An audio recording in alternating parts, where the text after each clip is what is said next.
తాగుబోతులు వెంబడించి వేధించడంతో వారి బారి నుంచి తప్పించుకునే క్రమంలో ఓ లేడీ డాన్సర్ మృతి చెందింది. ఆమె ప్రయాణించిన కారును వారు అడ్డగించి ఢీ కొట్టడంతో ఆ మహిళ మరణించింది. పశ్చిమ బెంగాల్లోని పశ్చిమ బర్ధమాన్ జిల్లాలో ఈ ఘటన చోటు చేసుకుంది. హుగ్లీ జిల్లాలోని చందర్నగర్ ప్రాంతానికి చెందిన 27 ఏళ్ల సుచంద్ర చటోపాధ్యాయ డాన్సర్, అలాగే ఈవెంట్ మేనేజర్గా కూడా పనిచేస్తున్నారు.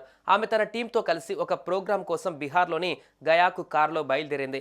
రాత్రి 9 గంటల 30 నిమిషాల సమయంలో పనాఘడ్ సమీపంలోని పెట్రోల్ బంక్ వద్ద ఆగారు. అక్కడ కారులో పెట్రోల్ కొట్టించారు.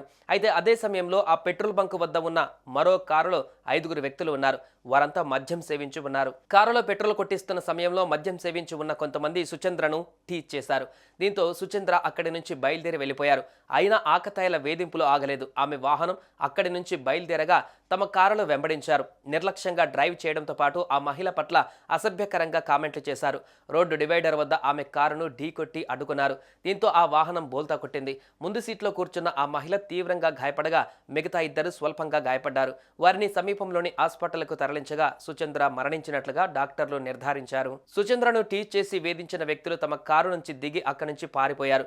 ఈ ప్రమాదం గురించి తెలుసుకున్న పోలీసులు స్పాట్కు చేరుకున్నారు. ఆ వాహనాన్ని స్వాధీనం చేసుకున్నారు. కారులో మద్యం సీసాలు, గ్లాసులు ఉండడాన్ని పోలీసులు గమనించారు. ఈ సంఘటనపైన కేసు నమోదు చేశారు. ఆ కారు ఓనర్ను గుర్తించారు. పరారైన నిందితులను అరెస్టు చేసేందుకు ప్రయత్నిస్తున్నారు.